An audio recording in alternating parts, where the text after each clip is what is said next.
¿Qué tal, jóvenes cachimbos? Los saluda el profesor Rolando Rocha, nuevamente ahora en la semana 11, en nada menos que para abordar el texto argumentativo.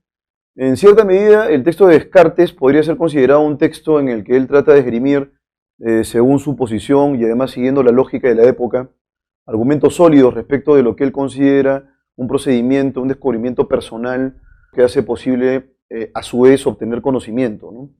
Entonces, en ese sentido, podríamos por ahí encontrar algunos resquicios de argumentación. Si bien es cierto, el texto argumentativo se supone que está vinculado con estrategias en la argumentación que hacen del argumentador una persona hábil para poder sostener una posición, es posible que también en el campo de la discusión uno por ahí pueda utilizar algunos falsos recursos, como las falacias, por ejemplo. Las falacias en realidad tienen un efecto sustancial en el público. Uno puede efectivamente detectar personas que son fácilmente captadas por el uso de falacias, ¿no? ¿Y qué es una falacia? Una falacia en rigor es un razonamiento falso, ¿no? Motivado o movido por la emoción. Entonces, en el texto argumentativo o en la argumentación en rigor debemos evitar justamente eso. La argumentación, en principio, supone el planteamiento de una cuestión, de un aspecto controversial. Usualmente eso se formula a través de un problema. Ustedes van a abordar justamente ese tipo de textos en la universidad propiamente. Y a partir de este problema, de esta pregunta que se formula, esta cuestión, el aspecto controversial, el autor va a sentar una posición. Y eso es lo que diferencia los textos expositivos de los textos argumentativos, ¿no? En el caso del texto argumentativo, el autor no va a mantenerse neutral respecto de la información que se desarrolla en el texto, sino que va a sentar una postura, y esa postura ya implica, en efecto, que el autor esté a favor o en contra de ese fenómeno que probablemente se esté abordando en la lectura. Dicho esto, entonces, los componentes reconocibles del texto argumentativo son tres. En primer lugar, la cuestión, el aspecto controversial, el problema. Luego, la posición del autor. El autor lo que va a hacer, en rigor, es sentar una posición, una postura. Y luego la postura, ya sea a favor o en contra de algo, va a ser luego sostenida a través de los argumentos, justamente. Y digamos que formular argumentos implica pues todo un ejercicio, ¿no? No es sencillo ser un buen argumentador. En cuanto a la posición del autor, él puede dirigirse mediante dos vías o a través de dos vías.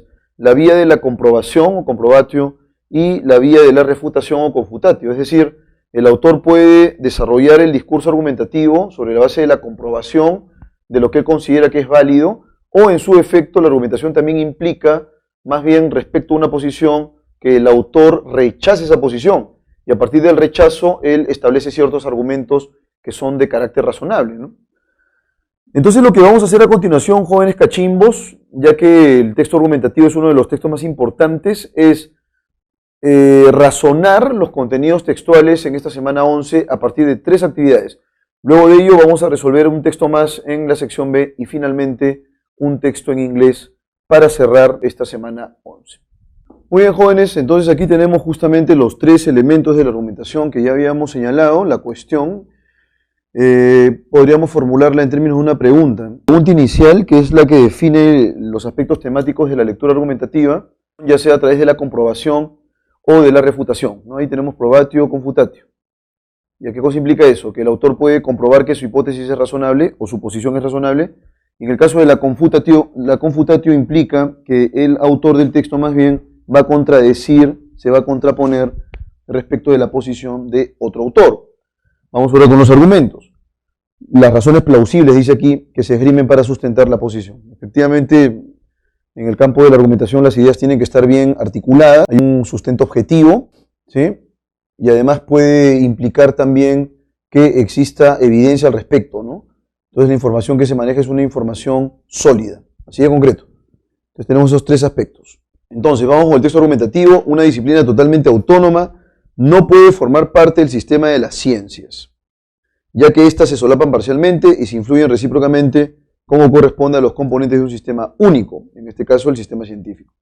Entonces no puede haber una disciplina científica que tenga sus propios métodos, que no puedan ser equiparables a otras disciplinas científicas, ¿no? El análisis, digamos que planteaba la existencia del yo, el superyo. La pregunta eran categorías que podían medirse? Y la respuesta obviamente es no. Entonces eso no puede ser considerado una ciencia. Inmediatamente retrucaba Freud, no, pero es una ciencia distinta a las demás ciencias. Eso no es ciencia en rigor. Se supone que las ciencias comparten cuando menos un marco de procedimientos que es más o menos estable, ¿no? Entonces una ciencia que se desvirtúe, ¿sí?, de ese procedimiento es una disciplina que no amerita la consideración de categorizarse como una disciplina científica. Y entonces dice lo siguiente aquí, que estas se solapan parcialmente y se influyen recíprocamente, como corresponde a los componentes de un sistema único, en este caso el sistema científico.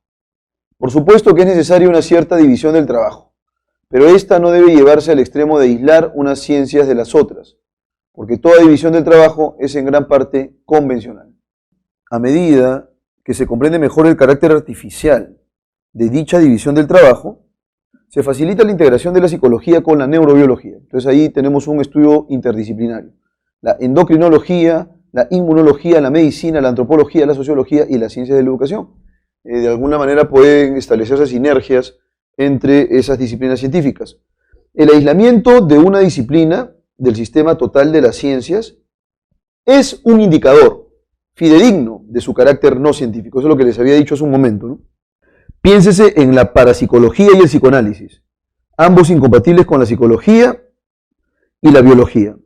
Recuérdese que Freud exigía la total independencia del psicoanálisis respecto de la psicología experimental y de la fisiología.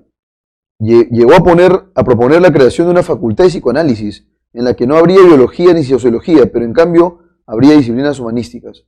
No fuera a ser que el psicoanálisis se contaminara con el método experimental y se asomara al cerebro. Lacan fue más lejos al sostener en uno de sus discursos descosidos que el psicoanálisis, y a propósito de la palabra descosido, vamos a subrayarla, ¿sí? Vamos a colocarla de rojo por aquí para poderla discutir luego. En uno de sus análisis o discursos descosidos, que el psicoanálisis, lejos de ser una ciencia, es una práctica, la práctica y la función simbólica, y por lo tanto más cercana a la retórica que a la biología. Bueno, entonces no es ciencia, pues, así de concreto. No es en absoluto una disciplina científica, sino que para lavarse las manos los psicoanalistas dirán, y eso ya vuelve el sentido del texto mucho más gaseoso, ¿no? De la posición también. Entonces, el autonomismo psicológico no solo es científicamente esterilizante, también es impráctico, porque no puede ayudar a corregir los trastornos del comportamiento, de la afección o del aprendizaje. No puede ser eficaz porque se empecina en imaginar que la mente es un ente separado del cuerpo, aunque admite que puede influir sobre este. Este dualismo psicofísico le impide utilizar los recursos de la neurocirugía y de la psicofarmacología, así como las técnicas de modificación del comportamiento, ya que éstas se fundan sobre trabajos de laboratorio. Pobre del maníaco depresivo, del autista, del tópico o del débil mental que caiga en nuestras manos un logoterapeuta, desventurado su sistema nervioso y su bolsillo.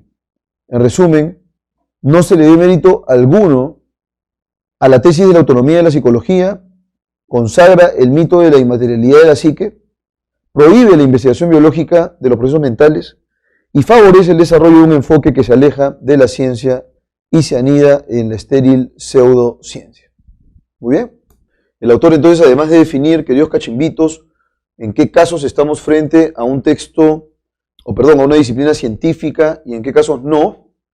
Una disciplina no es científica sino producto de la fabulación, ¿sí? Es potencialmente este texto de rigor. Y habíamos colocado algunos ejemplos, ¿no? El ejemplo del psicoanálisis, de la parapsicología. ¿Tienes alguna prueba de que eso funciona? Ninguna prueba hay.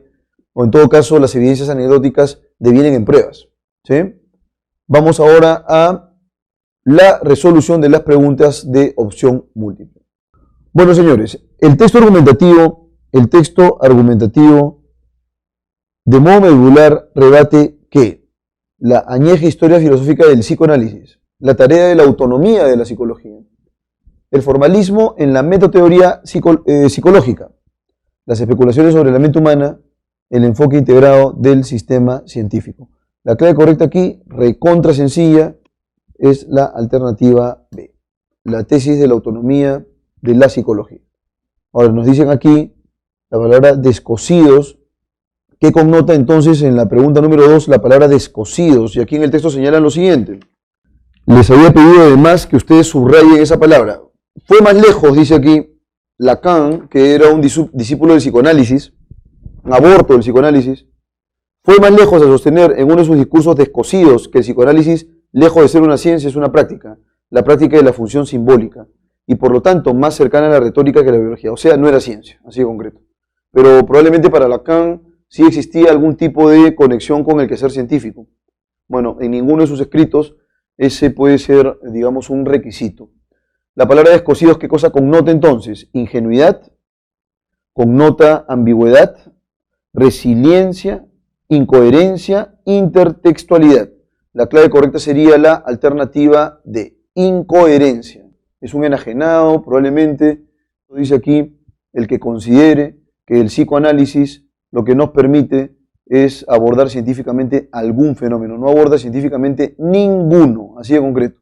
En el caso de la pregunta 3, cabe inferir que en el plano epistemológico el autor se adhiere a qué tipo de enfoque. ¿Cuál sería la clave en la pregunta número 3? Sí, bueno, incoherencias de cosidos. Historicista, subjetivista, conductual, sistémico e introspectivo. ¿Cuál sería la clave correcta ahí? En el plano epistemológico, el autor en realidad considera que existen, si se quiere, engarces no triviales en cuanto a las distintas disciplinas científicas. Se caracterizan, por ejemplo, por usar un método. Puedo plantear con sus bemoles que los procedimientos en efecto son visibles, ¿no es cierto? Entonces, epistemológicamente, más o menos, ¿por qué orientación se decanta el autor? Sistémico, así de concreto. Nos están hablando acerca de la epistemología, y ya que una disciplina no puede formar parte, una disciplina autónoma se refiere ahí, ¿no? Profesor, ¿qué cosa es una disciplina autónoma? ¿Que no depende de nadie? No. Bueno, fuera, una disciplina autónoma es aquella disciplina que se aleja de los procedimientos técnicos, teóricos del método científico. En consecuencia, el autor se adhiere más bien al enfoque sistémico, ¿no? Porque está rechazando justamente esa plausibilidad. Vamos ahora con la pregunta 4. A partir de la referencia al maníaco depresivo o al autista, se infiere que el logoterapeuta cultiva especial afición por las ciencias naturales. Tiene eficacia comprobada en la terapia psíquica. Busca el fundamento de su labor en la neurología. Es el que más necesita de terapia psicoanalítica. Se caracteriza por preterir el método experimental. ¿Qué cosa es preterir? Estar en desacuerdo, tomar distancia, así de concreto. Y lo que dice aquí es lo siguiente, ¿no? En el caso del psicoanalista, por ejemplo, aunque estamos en la pregunta número 4, ¿sí? El autista se infiere que el logoterapeuta, en efecto, se caracteriza por preterir, dice acá, el método experimental. ¿Y por qué razón lo haría en rigor? Porque se supone que hay una especie de autonomía, ¿no? Una autonomía psicológica. En ese sentido, el logoterapeuta no es un charlatán en rigor, ¿no? Aunque aquí nos están hablando de logoterapeuta, no sé, como si fuera un psicoanalista. Volvamos al texto entonces. Dice lo siguiente acá. El autonomismo psicológico, ojo con eso, el autonomismo psicológico no solo es científicamente esterilizante, también es impráctico, porque no puede ayudar a corregir los trastornos del comportamiento, de la afección o del aprendizaje. No puede ser eficaz porque se empecina en imaginar que la mente es un ente separado del cuerpo, aunque admite que puede influir sobre este. Este dualismo psicofísico le impide utilizar los recursos de la neurocirugía y de la psicofarmacología, así como las técnicas de la información del comportamiento, ya que éstas se fundan sobre trabajos de laboratorio. Pobre del maníaco depresivo, del autista, del fóbico o del débil mental que caiga en manos de un logoterapeuta, desventurado su sistema nervioso y su bolsillo. Aquí el autor está despotricando en contra del logoterapeuta. El logoterapeuta más o menos tiene la misma orientación de un psicoanalista, pues, ¿no? El psicoanalista probablemente tenga un método, pero es un método, él diría, de carácter práctico. Y si es de carácter práctico, él no se va a ajustar al procedimiento estándar en ciencia. Y si entonces no se va a ajustar al procedimiento estándar en ciencia, La clave sería la E, se caracteriza por soslayar más bien el término experimental, no rechazar el término experimental. ¿Qué significa en el castellano, mis estimados cachimbos, la palabra preterir? Sería estar en desacuerdo, ¿no? Estar en desacuerdo, probablemente discordar, podría ser eventualmente un sinónimo bastante sencillo de recordar, ¿sí? Así que mucho cuidado con esa palabrita, la palabra preterir. Luego, pregunta número 5.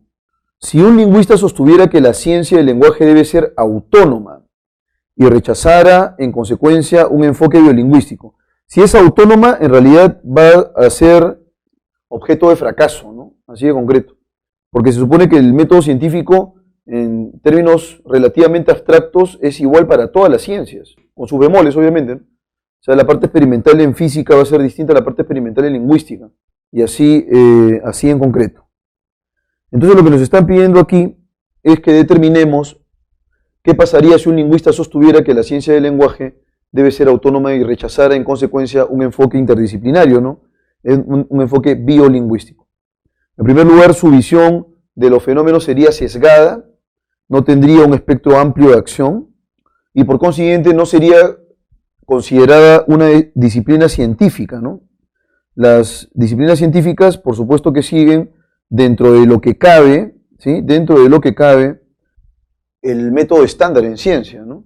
Si tú te alejas de ese método estándar, entonces ya estás definiendo algún tipo de pseudociencia. Vamos con la alternativa A. Devendría en revolucionario teórico de probada credencial científica. Ya no sería científico, pues, porque está pensando en la ciencia del lenguaje autónoma. Si es autónoma, me olvido de que podría estar nutrido de otras disciplinas científicas. Podría estar incurriendo en una perspectiva alejada de la ciencia, claro, pues. Se supone que si tú estás definiendo, querido cachimbo, la autonomía de tu disciplina científica, eso quiere decir entonces que vas a crear tu propio método, ¿no? Y es lo que señalaban los psicoanalistas, ¿no? Oye, pero ¿cómo compruebas el yo, el alter ego, el super yo, esas tonterías? ¿Existe alguna manera de poder medir eso que tú hablas? Como el complejo de Edipo, por ejemplo. ¿Se podría medir el complejo de Edipo para definir en qué consiste de manera más racional, más objetiva? No, porque en realidad el psicoanálisis tiene otros procedimientos, ¿no? El psicoanálisis se desarrolla a través de otro rasero, ¿no? No tiene nada que ver con el experimento o la experimentación que tú aplicas en tu disciplina. Bueno, entonces ya no es ciencia eso, ¿no? Es pura charlatanería. La clave sería la alternativa B en consecuencia. Vamos con el texto argumentativo 2. Luego de 4 procesos en los que fue absuelto el doctor Jar Kevorkian, de 70 años de edad, y que según confesión propia ha ayudado a morir a 130 enfermos terminales, ha sido condenado. Bueno, yo no sé si ustedes, jóvenes cachimbos, han oído hablar del doctor Jar Kevorkian, pero es un tipo que ha aplicado la eutanasia, y ahí hemos visto la cantidad a 130 enfermos, llamado el doctor muerte, ¿no? Y entonces, estamos hablando de la década del 90, en la que él aplica la eutanasia, y entonces se le cuestiona, ¿no? Porque efectivamente hay personas que tienen una opinión bastante más asociada o vinculada con la religión y consideran que el único capaz de poder decidir sobre la vida y la muerte es Dios. Y es lo que nosotros habíamos leído la semana pasada, no sé si lo recuerdan, en este texto dialéctico interesante sobre la legalización de la eutanasia, ¿no? Entonces aquí dice que Jar Kevorkian ha sido absuelto de los 4 procesos y ha sido condenado en su 5.º proceso, dice, a una pena de entre 10 y 25 años de prisión. ¿Qué hizo Jar Kevorkian frente a esta condena? En señal de protesta, el doctor muerte, como lo bautizó la prensa, se ha declarado en huelga de hambre. Por una curiosa coincidencia, el mismo día en que el doctor Kevorkian dejaba de comer, el estado de Michigan, que fue el estado que lo condenó, prohibía que las autoridades carcelarias alimentaran a la fuerza a los reclusos en huelga de hambre.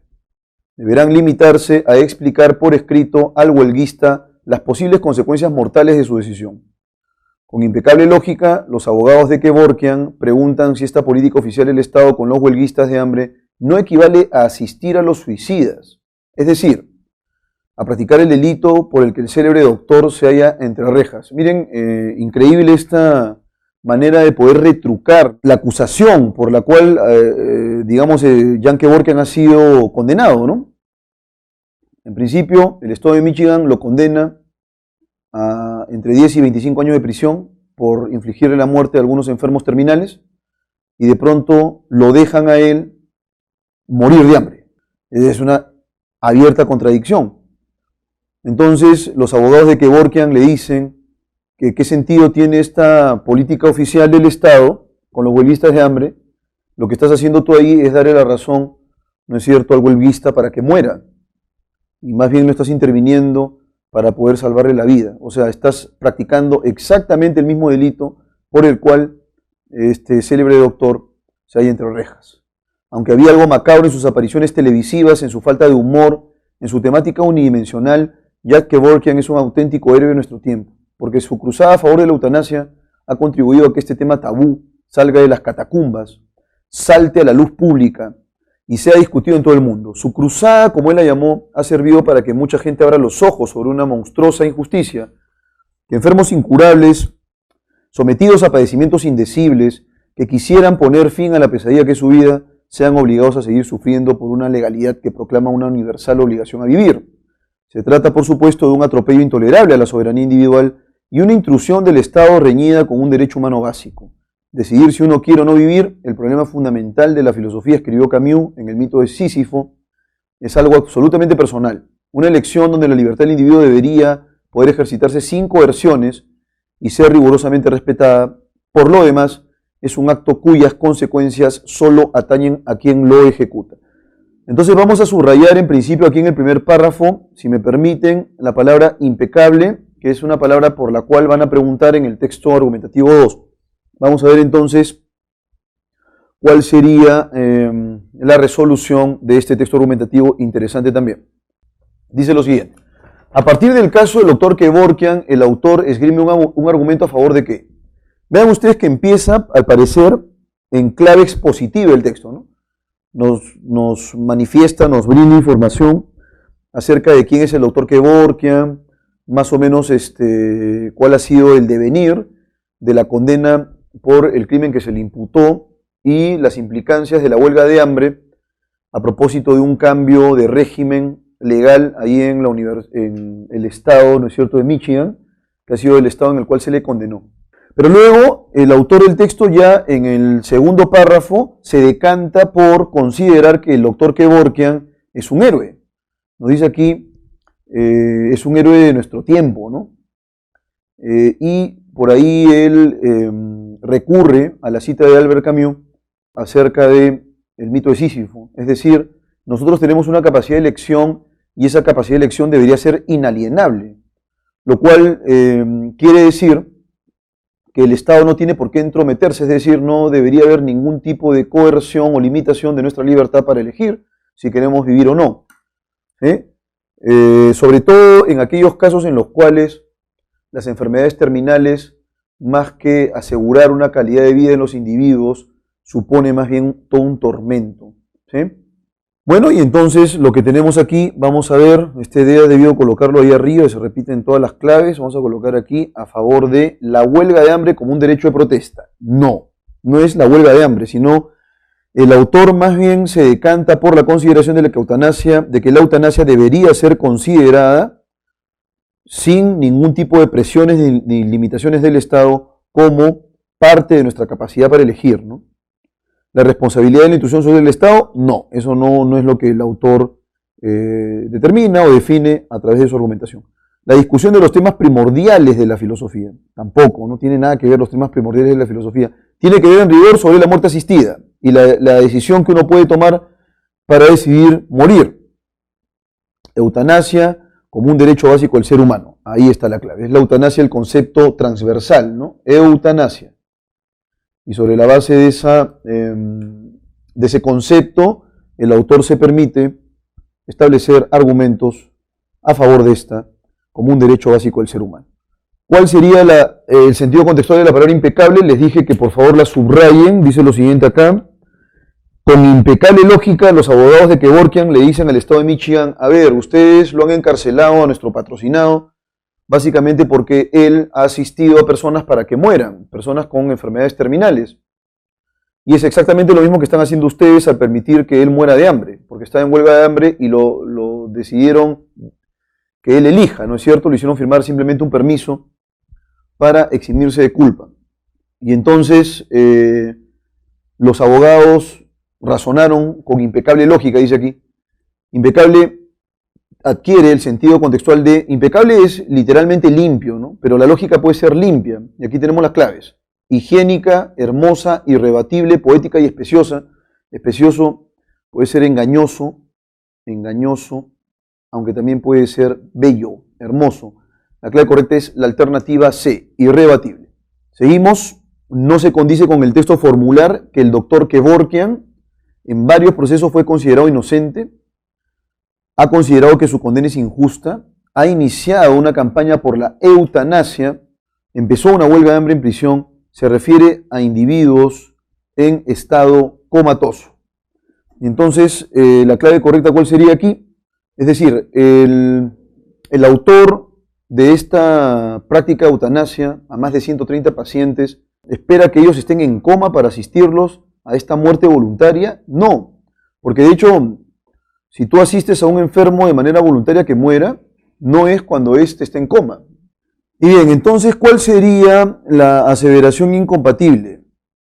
Es la alternativa E, por supuesto. Entonces, para tomar una decisión personal, es decir, la decisión de morir, y que el doctor te asista en esa decisión, estos no están en estado de coma, pues. Estado de coma implica que no tengas capacidad de elegir nada, ¿no?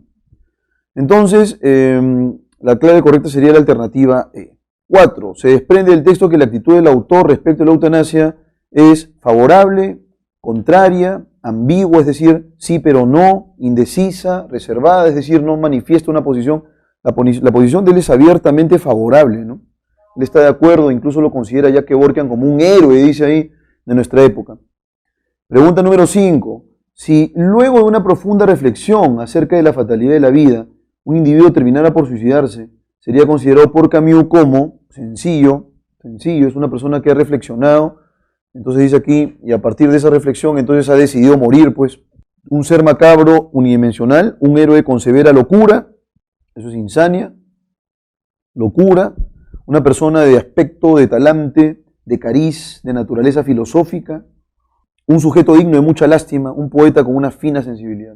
La clave correcta sería la alternativa C, una persona, ¿no es cierto?, de naturaleza filosófica, un filósofo en rigor. Bueno, para cerrar esta sección A, vamos a abordar entonces el texto 3. San Anselmo considera que los hombres, dice aquí, disponen de dos fuentes de conocimiento, la fe y la razón. Contra los dialécticos, San Anselmo afirma que es necesario, ante todo, afianzarse con seguridad en la fe y se niega consiguientemente a someter las Sagradas Escrituras a la dialéctica. La fe es el dato de que el hombre debe partir, el hecho que debe comprender y la realidad que su razón puede interpretar le son suministrados por la revelación. No se comprende para creer, sino que por el contrario se cree para entender. Credu ut intelligam. En una palabra, la inteligencia presupone la fe. Entonces la fe es la que orienta básicamente este deseo de saber, ¿no? Y en rigor direcciona la razón. Pero inversamente, San Anselmo se dirige, se levanta, se constituye contra los adversarios irreductibles de la dialéctica. Para aquel que primeramente se ha instalado con firmeza en la fe, no hay inconveniente alguno en esforzarse por comprender racionalmente lo que cree. Entonces, para él no hay una discordancia, si se quiere, entre el razonamiento objetivo y fe, que es básicamente la creencia y esta naturaleza teísta, ¿no? Este espíritu teísta, la creencia en Dios. Oponer contra este uso legítimo de la razón el argumento de que los apóstoles y los santos padres han dicho ya todo lo necesario es olvidar que la verdad es demasiado vasta y profunda para que los mortales puedan alguna vez abarcarla. Comprender su fe es aproximarse a la visión misma de Dios. El orden a observar en la búsqueda de la verdad es, pues, esforzarse por comprender lo que se cree, no pasar antes por la fe como hacían los dialécticos. Es vana presunción. No apelar enseguida a la razón, como señalan los antidialécticos, es negligencia. Entonces es necesario evitar uno y otro defecto. Muy bien. Y entonces vamos con la resolución de las preguntas, que está vinculado con la consideración de San Anselmo de estas dos fuentes de conocimiento, que además no están divorciadas, la coincidencia, esta vinculación entre fe y razón. Para nosotros en los tiempos actuales probablemente la fuente de conocimiento únicamente sea la razón, pero para San Anselmo eso no era del todo claro, ¿no? Él estaría en contra de esa suposición, el hecho de que la razón únicamente sea la fuente de conocimiento. Él considera que existe una implicancia, una imbricación entre razón y fe. Y en rigor la fe es la que finalmente direcciona nuestra capacidad racional para comprender y conocer. Dice acá lo siguiente en el texto, ¿no? Más inversamente, o sea, de manera diferente, de manera inversa, San Anselmo se erige contra los adversarios irreductibles de la dialéctica. Ya sabemos que contra los dialécticos, dice acá, San Anselmo afirma lo siguiente. San Anselmo les diría a ustedes, no, señores cachimbos, es necesario que uno se afiance con seguridad en la fe y que se niegue conscientemente a someter las Sagradas Escrituras a la dialéctica, ¿no? O sea, no hay nada que hacer ahí con el hecho de que tú intentes contraponer tu fe a través de este método dialéctico, ¿no? Entonces está en contra de eso. Sobre particular entonces se erige contra, o sea, se levanta en contra de ellos. Y entonces, ¿qué connota la palabra erigirse? Entusiasmo, embelezo, aproximación, dogmatismo y enfrentamiento. La palabra correcta sobre particular es enfrentamiento, porque está yendo en contra de la doctrina de los dialécticos, justamente. Entonces, vamos con la alternativa B. Ahí tenemos una palabra nueva, a saber, la palabra embelezo. Y la palabra embelezo, en rigor, queridos cachimbitos, está vinculado con la suspensión de los sentidos. Es decir, cuando la persona queda, pues, absorta, cuando la persona queda como hipnotizada, ¿no? Estoy embelesado con ella. ¿Qué cosa es embelezo entonces? Cautivación de los sentidos, ¿sí? Cuando estás enamorado, por ejemplo, es porque estás embelesado. Cautivación de los sentidos. ¿Cuál es el argumento central de San Anselmo? La inteligencia debe estar subordinada a la fe. Los santos padres pueden estar en un error. La razón es algo que debe ser prohibido por la fe. Hay una equivalencia entre la fe y la razón. Primero debe comprender con el fin de creer. Sencillo, eso está recontra sencillo, jóvenes, ¿eh? Lo que él en realidad cuestiona es el hecho, en primer lugar, que se divorcie la razón de la fe. No hay razón, dice él, para divorciar la razón de la fe. En consecuencia, hay una relación, ¿sí?, de interdependencia entre razón y fe. No se tiene por qué razón diferenciarlas ni disgregarlas. Pero, en el marco del conocimiento, él dice no puedes negar la fe y tampoco puedes someterla a juicio. En consecuencia, va a haber una relación de subordinación. Entonces, si se quiere, el elemento más relevante para San Anselmo es la fe. ¿Estamos de acuerdo? No hay una diferenciación. En realidad, conocer está vinculado con la razón y la fe, pero en ese camino el elemento medular es la fe. Y en ese sentido, la clave correcta sería la A. ¿Sí? Se infiere que para los antidialécticos, ¿quiénes serían los antidialécticos? Pues finalmente San Anselmo sería un antidialéctico. Él está en contra de ellos, se levanta en contra de ellos además, asumiendo que efectivamente es preciso conocer y para ello se requiere tener fe. En primer lugar, sustentar la fe, fortalecer la fe. ¿Se infiere entonces que para los antidialécticos la dialéctica solo es útil para demostrar la fe? No, porque la dialéctica más bien impugna todo aquello que está asociado con la fe. La verdad de la fe solo admite la revelación. Todo lo que dice San Anselmo es correcto. Las Sagradas Escrituras son un enigma.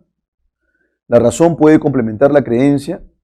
Para los antidialécticos basta con ¿qué? Con cultivar la fe, fortalecer la fe, y la fe es la que va a permitir que todo se revele, pues, que todo sea conocido. Entonces, no se necesita del razonamiento propiamente en el caso de los antidialécticos, aunque San Anselmo va más lejos. San Anselmo señala que el acto de conocer está asociado con ambos componentes, tanto razón como fe. Pero acá nos están hablando de los antidialécticos en general, y entonces en ese sentido la clave correcta sería la alternativa B. La verdad de la fe solo admite la revelación. Sí, porque la verdad de la fe está vinculado básicamente con la existencia de Dios, con el respeto por las Sagradas Escrituras, lo revelado en el libro sagrado que es la Biblia, etcétera, etcétera. ¿Cuál de los siguientes enunciados es incompatible con la argumentación anselmiana? La fe se basta a sí misma, puede prescindir de la razón. Dada la profundidad de la verdad, su búsqueda debe seguir. Y justamente eso al final se señala, ¿no? Sería bastante jactancioso y pedante por parte de una persona asumir que ya todo se sabe, ¿no? la verdad es muy vasta, dice, como para que un mortal pueda conseguir conocerlo todo. En consecuencia, si hay eso, ¿no? La verdad es tan vasta que la búsqueda debe continuar, la búsqueda de la verdad. La fe y la razón son las fuentes del conocimiento humano, ¿sí? Esa es la tesis fundamental. ¿Es recomendable esforzarse por comprender lo que se cree? Por supuesto que sí, y para ello tanto la razón como la fe pueden guiarnos. La revelación suministra los hechos que debemos comprender, efectivamente, aunque la revelación está más asociada con un acto de fe. Y entonces la clave correcta es, siguiendo este esquema, la alternativa A, porque la fe no se basta a sí misma. En realidad, la razón también sirve, pero esa razón a su vez está sustentada por un acto de fe. Y finalmente, si los dialécticos hubiesen tomado como punto de partida la fe para llegar a la razón, igualmente habrían incurrido en un grave defecto, habrían estado de acuerdo con los antidialécticos, Anselmo habría concordado con el planteamiento, habrían sido criticados también por San Anselmo, habrían estado contra la revelación escrituraria. Bueno, si los dialécticos hubieran asumido que la fe es lo más importante y con la fe uno puede llegar a la razón, eso quiere decir que la razón está subordinada, en consecuencia los dialécticos estarían en concordancia con la tesis principal de San Anselmo. La clave correcta sería la alternativa C. Muy bien, dicho esto, vamos a pasar a la resolución de un texto mixto de la sección B. VIH significa virus de inmunodeficiencia humana, es un virus que ataca las células inmunitarias encargadas de protegernos de las enfermedades. Aquí en esta primera idea, entonces, jóvenes, tenemos una definición, ¿sí? Una definición de VIH. Hasta aquí es un texto expositivo. No es lo mismo tener SIDA que tener VIH. SIDA significa síndrome de inmunodeficiencia adquirida. Es la etapa avanzada de la infección causada por el VIH. Entonces no es lo mismo VIH que SIDA, pues. Por esa razón, en los primeros años de vida, una persona infectada con VIH puede seguir una vida normal.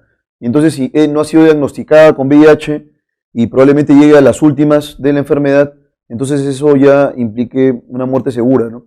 Ahora por lo menos existen retrovirales que pueden detener un poco los efectos de esta penosa enfermedad y en algunos casos se ha podido revertir la fase infecciosa, lo cual quiere decir que las personas han evidenciado una cura completa de la enfermedad. Aun cuando esto está todavía en una etapa preliminar, al parecer ya la ciencia está cerca de una cura definitiva contra el SIDA, contra el VIH, perdón. Es la etapa avanzada entonces de la infección causada por el VIH. El síndrome, conjunto de síntomas, aparece cuando el VIH erosiona. Y ojo con la palabra erosionar porque respecto a esa palabra nos van a hacer algunas preguntas, o una pregunta, perdón. Esta situación predispone a las personas a desarrollar enfermedades oportunistas, ¿no? Aprovechando la caída de las defensas. Entonces el VIH empieza a dañar el sistema inmune, producto de ese sistema inmune hasta una gripe te puede matar. Estas enfermedades son infecciones o tumores que se desarrollan en el contexto de un sistema inmunológico deteriorado. Los agentes que provocan las principales infecciones oportunistas relacionadas con el SIDA se pueden agrupar en parásitos, hongos, bacterias y virus. Cada vez más personas con VIH pueden no desarrollar SIDA. Hoy en día, incluso habiendo tenido SIDA, se pueden recuperar las defensas y llevar adelante una vida normal teniendo VIH, gracias a la eficacia de los medicamentos. El tratamiento no cura la infección, pero genera que el virus se multiplique más lento y por lo tanto no destruye las defensas del cuerpo. El test o prueba es la única forma en que una persona puede saber si tiene VIH o no.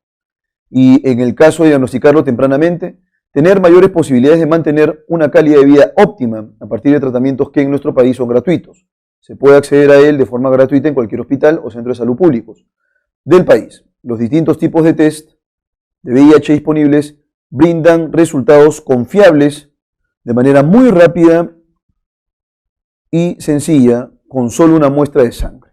Con el llamado test rápido, por ejemplo, el resultado se puede obtener en menos de 20 minutos. VIH y SIDA, ¿cuál es la diferencia? El VIH es el virus que causa la infección por el VIH.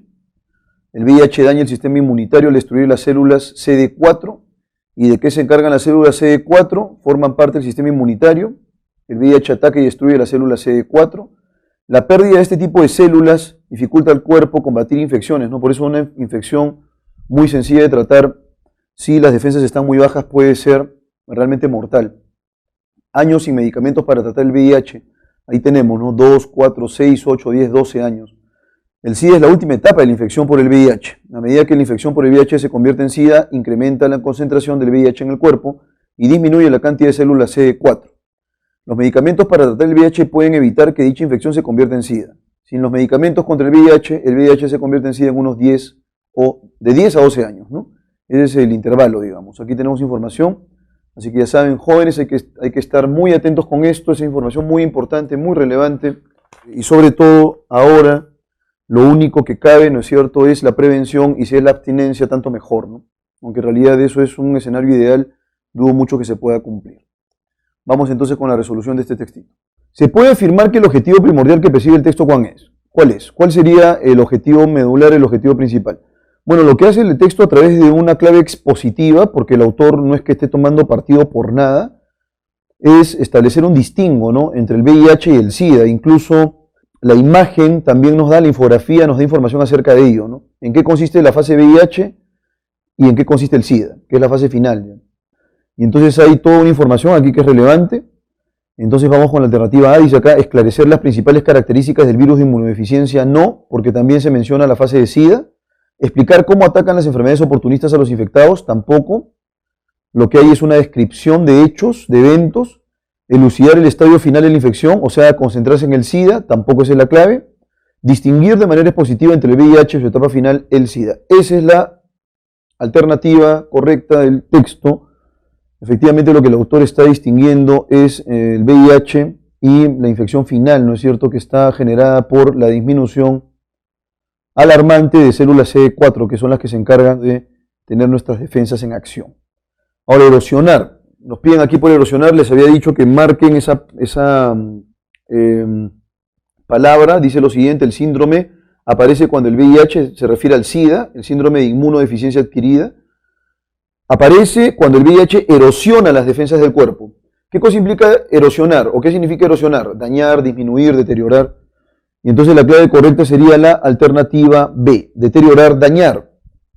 Vamos ahora, respecto a la infografía y del texto, o sea, del texto en rigor, del texto mixto en rigor, definir cuáles son incompatibles respecto de la lectura. Las células CD4 son destruidas al entrar en contacto con los virus VIH. Eso es correcto, ¿sí? Eso es correcto, eso es compatible. Y bueno, puede pasar hasta 12 años, dice aquí, hasta que estás en esa última fase, y en esa última fase, incluso esa última fase se puede revertir, pero si no se aplica un tratamiento con retrovirales, no hay manera en rigor de que puedas revertir los efectos y puedes morir. En la fase del SIDA, las células CD4 se reducen significativamente. Sí, y por esa razón una infección podría generar la muerte. Y entonces ahí es correcto. Las enfermedades oportunistas atacan luego de unos 8 años. No, puede ser luego de 12 años, de 10 a 12 años, dice aquí en la infografía. Es claro eso, el intervalo es de 10 a 12 años. Eso es incompatible. Entonces ya tenemos una aseveración incompatible. Y finalmente, sin medicamentos eficaces, el VIH deviene en SIDA en unos 3 años. Tampoco eso ocurre en el margen de 10 a 12 años, es incompatible. Entonces, ¿cuáles son las aseveraciones incompatibles? 3 y 4 en rigor y de manera precisa. Gracias a la información del gráfico se deduce que la aparición del SIDA en el organismo infectado se vincula con el modo en que el enfermo se conduce en su vida. No. Ahí básicamente el referente que se desarrolla en la infografía es un referente temporal y eso es lo que debemos buscar. Si en un lapso de tiempo de 10 a 12 años no se ha recibido un tratamiento, entonces las células ahí han sido reducidas a la mínima expresión y entonces una gripe puede derivar en un proceso infeccioso mortal. Puede detenerse si los pacientes se desentienden de su medicación. Falso también, o sea, tiene que haber una medicación en rigor. Se produce por el equilibrio crucial entre las células CD4 en el cuerpo. Surge a causa de la proliferación de la abundancia de los virus en el entorno social. Y finalmente depende del tiempo, la medicación y la cantidad de células CD4. La clave correcta sería la alternativa B. ¿Depende del tiempo? Sí. Si en ese lapso de tiempo no has recibido medicación, y ahí está el segundo componente, la cantidad de células CD4 va a ser tan insuficiente que a una gripe te puede matar. Y entonces esa es la clave. Y finalmente, si una de las llamadas enfermedades oportunistas ocurriera en una persona con un fuerte sistema inmunitario, imaginemos, yo en la actualidad tengo un sistema inmunitario realmente sólido, ¿una gripe podría hacerte algún daño? No. Bueno, probablemente pues sientas los síntomas de una gripe normal, pero difícilmente esto podría minar tu salud al extremo de matarte, ¿no? Entonces, en ese sentido, la clave correcta es la alternativa C. Difícilmente la enfermedad devendría en un curso letal. Eso solo va a ocurrir si las defensas y las células CD4 se han reducido a la mínima expresión. Muy bien, eso es todo lo que se refiere al texto número 1.